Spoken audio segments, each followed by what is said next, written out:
It's the diary of a Tyrone. So they cloned Tyrone. Definitely one that's got the world talking. I think the timing is super interesting with the whole Jamie Foxx saga. He recently released a video which still has the internet and some people in uproar and questioning, saying he looks different, saying they feel that he's a clone. I mean, even in the clip, he said within the clip that he isn't a clone. So it's quite interesting and quite aptly timed that the 2023 science fiction comedy movie They Cloned Tyrone has now been released. They say it's directed by Jewel Taylor in his feature film directorial debut, and the screenplay was from himself and Tony Retta Meyer. So the film stars John Boyega, Teyonah, Parris, and Jamie Foxx, who also serves as a producer. So it's quite interesting that Jamie has a role in this movie, and also his character in this movie is a clone. But we're going to get into it. I mean, there's going to be some spoilers on this. You'll probably appreciate this more if you have watched the movie. If not, I'd encourage you guys to check it out. It's on Netflix and other streaming sites. So the movie starts off with Fontaine, a drug dealer who you see rolling around in the neighborhood, which is titled as the Glen. We don't get any information on where the Glen is, but you could kind of popularize it or attribute it to any other kind of urban neighborhood. So you see him on his daily routine. He's got a little kid that he's riding around with, and to be honest, when I saw it, I thought the little kid was his brother or something. But it opens with a scene of him riding around with this kid, gives you an introduction to his character. He's making what it seems like some daily rounds collecting money, but you don't know whether you're a good guy or a bad guy. So you just kind of watching it to see how his character is being established. You see that he wakes up in his house. He's got his mother allegedly in the room all day.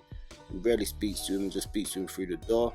And you see when he gets to his house, like a funeral pamphlet. So you see that his little brother has passed. So when I first saw that, that kind of confused me, because I thought the little kid that he was rolling around with in the beginning was his brother. But then I was like, okay, it was just using him to establish that he had that kind of connection with young people and stuff also. So as the movie progresses, he goes to see one of his customers, saying that, tooting ain't free, I believe. So it gives the inference that this guy is, dealing with drugs and stuff. So at which point we meet Slick Charles, who is played by Jamie Foxx, who is a pimp who owes Fontaine money. So they have a bit of a backwards and forwards after Jamie Foxx's character, kind of says he doesn't have the money. And at which point we see more establishment of the characters here.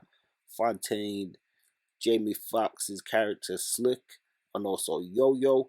So we see these centrifugal characters here, just giving us a bit more insight into them. But the film hasn't really kicked into gear yet. It's got a nice sort of tone. You're watching it, trying to see where it's going. So at this fateful occasion, Fontaine is able to get some money out of Slick. But then once he leaves, he's fatally shot by an opposing drug dealer named Isaac. And this drug dealer was connected to the incident that started the movie, when Fontaine went and chased down some guy, or ran him over, I should say. And, so this was seen as backlash. So the next morning, we see a scene of Fontaine waking back up in his bed and starting his daily routine as normal. And we're sort of thinking of, is this like a Groundhog Day thing? Is this like a time loop thing? Where's this going? So at this point, he leaves his house. He sees the regular homeless guy that he generally sees. And the guy has, some remarks to say to him, but he doesn't really think too much of it. He carries on and about his business.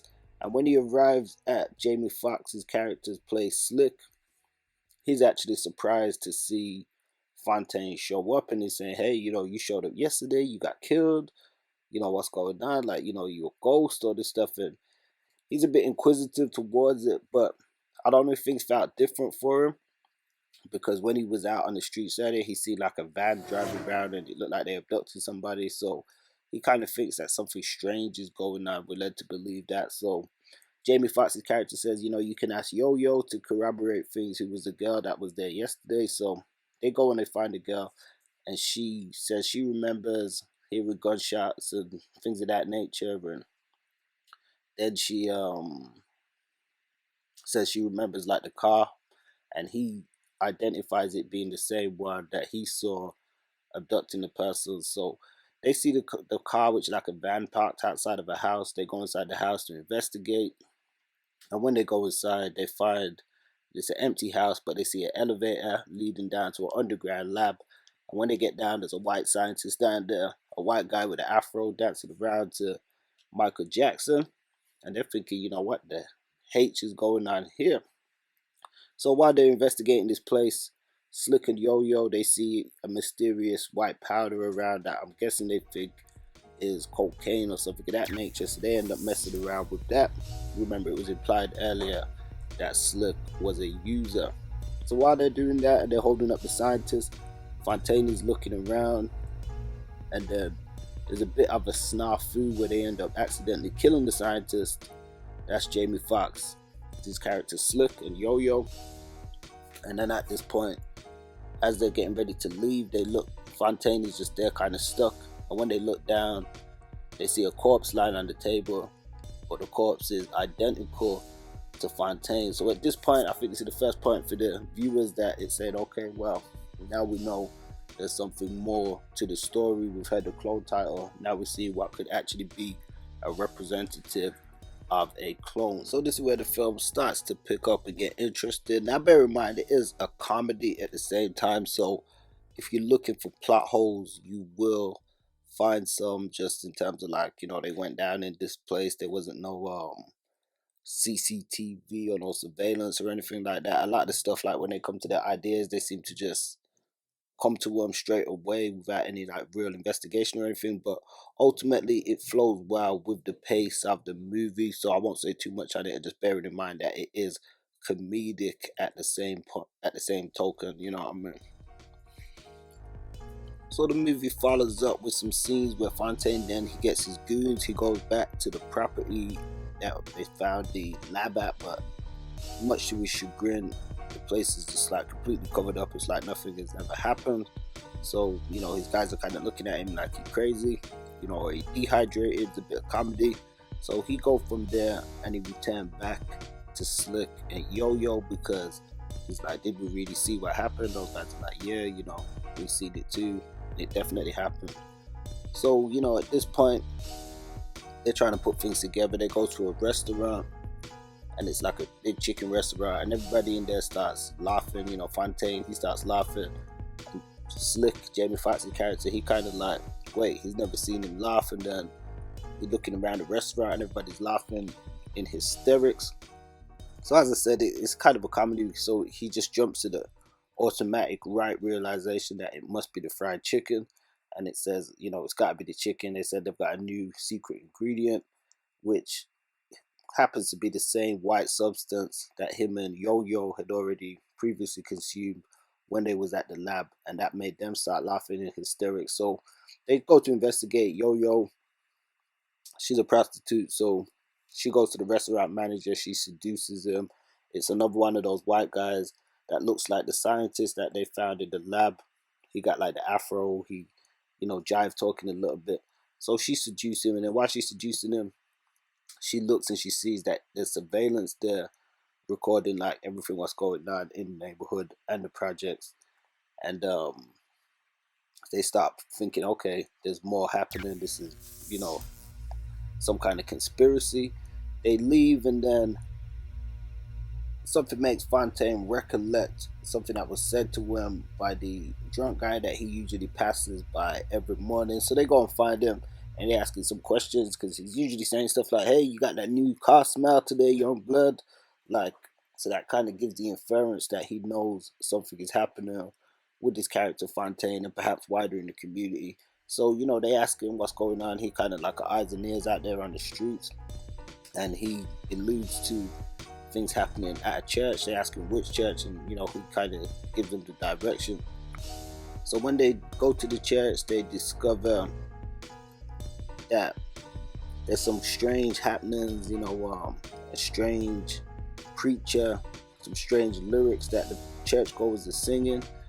And after the service finishes, they find the elevator that's in the altar, and then they go down to a lab, and in this lab, Fontaine and Slick, they're going around, they're finding a lot of experimentation happening. They also encounter clones of themselves once again. This time seeing a clone of Slick, he realizes that he's also been cloned or is a clone, and also Fontaine's character. So they find a lot of evidence, and the scientists behind the operation, they find out that they can control the clones through trigger words. Now there is, some ridiculousness, but obviously it's a comedy, so we can't expect too much elements to it. Because, in one aspect, we're supposed to believe that they're being heavily surveilled, but they seem to be able to just walk around these labs for the most part undetected and unnoticed. Even as the scene with Jamie Foxx's character Slick, he's in the back of the van, and then he comes and says, "Oh, they came and took some boxes from the van," and we're supposed to believe like nobody saw him in there or anything like that. So it's got, some stuff like that where, you guys suspend, I guess, your disbelief in thinking, how could it actually happen? But back to the story, when they're at the facility, they find an exit which is connected to a local strip club. And this part's quite interesting because the DJ, who's another one of these white guys who's secretly part of the operation, he starts to brainwash the club goers with music, and he says, "Hey, I got this hypnotizing mind control music for you guys, and it kind of has some dual layers, because if we're looking at how things are in society, that's one thing with this movie. It does have an occult undertone, which I will get to after. But he changes the music. They get chased down by the van goers, and then a van shows up with a guy named Nixon, a white guy, who speaks to him. He incapacitates everybody just by being able to speak. And he reveals that he's a scientist, and people like him are conducting, experiments under impoverished people, predominantly black populations, including the Glen. And he says, we've got other sites set up, and that's a common part of the movie, because when they found some of the other lab scientists earlier, they said, you can't stop this. We've got this going on in like other places. So giving the emphasis that this isn't just happening in the Glen.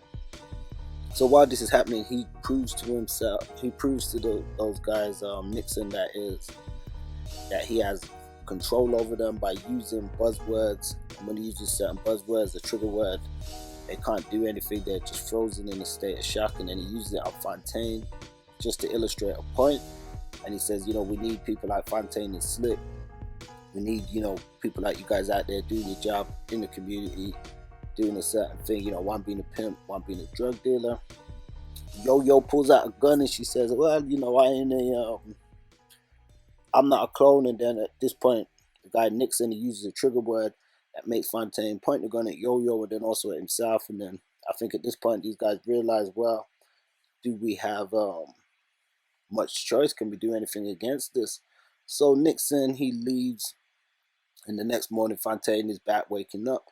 But at this point, he got the recollection and the memories of the stuff that's been happening. And he tries to speak to his mother, who he only has communication with through a door. And then when he actually kicks in the door, because he's so frustrated right now, he finds out that it was just a tape recorder all along. So Yo-Yo, she's been doing her Nancy Drew sleuthing throughout the movie. She decides to go and investigate, and all of a sudden, she's kidnapped. And it's kind of like, I don't know why she was kidnapped, because, they was all there earlier when the guy was there, and he said, you guys can either leave, and nothing happens here, the guy Nixon. So it's like he let them go, and then now he kidnaps her. So it's kind of like, oh, I don't know what sense it really makes. But nonetheless, this prompts Slick, Jamie Foxx's character, and Fontaine to come up with a plan to rescue her, which included some subversion tactics, including the old drug dealer Isaac, who had subsequently shot Fontaine earlier. So they do this whole death fake thing, which is kind of ridiculous, but nonetheless, this allows Fontaine to sneak into the lab. And while he does that, Slick and Isaac have rounded up damn near all the gangs and all the community and people that could be effective from the Glen, and they storm the castle, so to speak. So Yo-Yo, she frees herself by wearing like an afro wig, and I forgot to mention it's not just the chicken. They had a bunch of different products that are, causing people to be submissive and different stuff. One of them being a hair product. They had grape drink. A lot of stuff that is indicative to the black community. So at this point, there's a huge melee happening. Everything's going off. Fontaine is in there, and his clone is in there, and he actually comes across and meets himself. Well, he realizes that he's a clone from an original scientist who is the original where Fontaine came from, and he sort of speaks on the work that he's doing with trying to help with what's going on in America. And he drops the line, assimilation is better than annihilation, and speaks about the memory and the death of his younger brother, and kind of alludes to the fact that he was racially motivated, and saying that he's working on changing some kind of gene that is found within the black people to in comparison to the other races and stuff. And he was like, the guys he met that were working at the DJ, the guy working at the chicken shop, the laboratory guy, they were all test subjects or his first examples and stuff. So Fontaine was kind of like, you think black people are gonna be surprised, wake up one morning and they're white and stuff or whatever. And he was like, this is gonna happen over generations. So it's kind of interesting because looking at it from a cult or a metaphysical standpoint, you can look at the different poles or aspects of it, or how it really plays in just correlation to reality, and just saying, well, we're utilizing certain types of individuals to perpetuate and keep up a certain type of mindset or cultural way of living for a negative standpoint. And then on the flip side, we've got other people who we're sort of changing into people that we find more suited to assimilate into society. So you've kind of got two different things going on. But Fontaine uses one of the trigger words that was used on him earlier, and it makes the other clone Chester shoot the scientist version of him. And that was kind of like, the thing about the film, it's good to watch, it's got a good tone and stuff, but like I was saying earlier, some of the stuff is just a bit like there's no real challenge on it. It's like they figure things out just right away. I know it's comedic at the same time, even him to use this trigger word, the scientist wouldn't have another trigger word or for each clone or something, or how, or that it couldn't be used against him. I think of like the Island of Dr. Moreau, when he had like that thing where he used to push the button, but eventually they got to him. But this was just a bit too easy for them to take him out. So anyway, they all get out. Quite a interesting scene how it winds down here in the third act. They escape the facility. They let out all the other clones to the public, the news, and everybody's out there. And then the three of them, they talk and they say, what? Why don't we head down to Memphis? And they're talking about stopping further other things that are going on with it. So it cuts from that. We get to think, okay, these like gonna be a little trio, clone fighters or clone busters or something. And then we cut from that to a scene in LA, which we see somebody looking identical to Fontaine, I should say, living the same kind of lifestyle, the same repetitive stuff that he does each day. And then he goes to one of his homies and they're watching the news. Now we don't know if this is supposed to be the same news clip as earlier, even though it's a different news broadcast, so we're looking like it could be one of the other places that they've exposed or something. And then they're talking about these clones, they're showing them on the TV, and then his friends and everybody look at him, and one of them says, ain't that you, Tyrone? And then it does a close-up on his face, and with him kind of looking puzzled. And the film ends, so then we find out that guy at the end, that's Tyrone, and hence the name. Ultimately, I think it was a decent movie. It had a good pace, had a lot of comedy and stuff. Like I said, you got to suspend your disbelief on a lot of points of it, because some of the things it was like, a bit obvious, or how would they have done that without any real major opposition? But I mean, what do you guys think? Have you seen it? Let me know your thoughts in the comments. Hopefully you've seen it, because otherwise listening to me babble on about it probably isn't going to make too much sense. But I think the timing of this movie is definitely an interesting one, with everybody speaking about Jamie Foxx feeling as if he has been cloned, and or just that talk within the industry. He had a reported health scare, disappeared for a while. John Boyega put out a statement saying he tried to get in contact with him, and he kind of popped back up right in time for this release. So it could be a good promo. The way we are in these days and times nowadays, ultimately it's a good promo. It's definitely got a lot of interest and people talking about it. The cover art for it is good. Got all their faces and stuff on it. At first I didn't actually realize John Boyega was in it. He played the role well. He's quite good at playing different characters and stuff. So what do you guys think? Let me know your thoughts in the comments. We're going to be back this weekend or next week on regular form, like an interview, special guest type situation. Shouts out to Mixer Reviews. Your boy finds a new TryingBackOnline.com. Peace.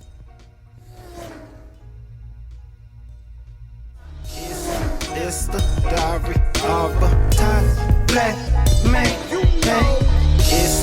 It's the diary of a tired